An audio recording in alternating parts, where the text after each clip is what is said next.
இப்படி நம்மளை தாயன்போடு அள்ளி அரவணைச்ச தமிழ்நாட்டு மக்களுக்கு நாம் எப்படியெல்லாம் துணையாக இருந்தோம், எப்படியெல்லாம் மக்களோட மக்களா இருந்தோம்னு சொல்றேன். 1990ஸ்லயே ரசிகர் மன்றமா இருந்தப்பவே மக்களுக்கு துணையா நிற்க ஆரம்பிச்சோம். அதுக்கப்புறம் நற்படி மன்றமாகவும் அதுக்கப்புறம் விஜய் மக்கள் இயக்கமாகவும் மாறி மக்களோட மக்களா நின்றுகிட்டு இருந்தோம். 2008 ஈழத் தமிழருக்கு ஆதரவா உண்ணாவிரதம் போராட்டம் செஞ்சோம். போர் முடிவுக்கு வரணும், நம்ம தொப்புள் கூடிய உறவுகளான ஈழத் தமிழர்களுக்கு பாதுகாப்பான நிம்மதியான ஒரு வாழ்வு கிடைக்கணும்னு அன்னைக்கே கோரிக்கை வச்சோம். 2009 ஆரம்பிச்ச விஜய் மக்கள் இயக்கம் வழியா நம்மளோட மக்கள் நல பணிகளை எக்ஸ்டெண்ட் அண்ட் எக்ஸ்பேண்ட் பண்ணிக்கிட்டே வந்தோம். கல்விக்கு துணையா இருந்தோம், சோசியல் சர்வீஸ் செஞ்சோம், வெள்ள நிவாரணத்துல துணையா இருந்தோம், கொரோனா காலத்துல மக்களுக்கு தோள் கொடுத்தோம்.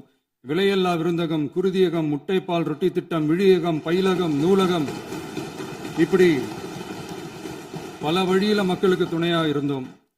அப்புறம் நம்மளோட திரைப்படங்கள்ல நம்மளால முடிஞ்ச வரைக்கும் ஊழல் எதிர்ப்ப சொன்னோம், சமூக நீதியை சொன்னோம், கல்வியை பத்தி சொன்னோம், அரசியலை பத்தி சொன்னோம். அரசியலை பத்தி பேசுனதுனால நம்ம படங்கள் சந்திச்ச இதுவரைக்கும் சந்திக்கிற பிரச்சனையை பத்தி எல்லாருக்குமே தெரிஞ்சதுதான்.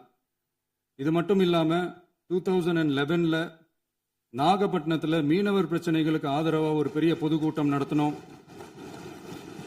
மீனவர்கள் மீதான தாக்குதலை கண்டிச்சு பேசி அதுல நம்மளோட எதிர்ப்பை பதிவு செஞ்சோம். 2017 ஜல்லிக்கட்டு போராட்டத்தில் தமிழர் பண்பாட்டு உரிமைக்கான நம்மளோட ஆதரவை தெரிவித்தோம். 2018 ஸ்டெர்லைட் போராட்டம், துப்பாக்கி சூட்டில் பாதிக்கப்பட்ட நம்ம சொந்தங்களை நேரில் சந்திச்சு ஆறுதல் சொன்னோம்.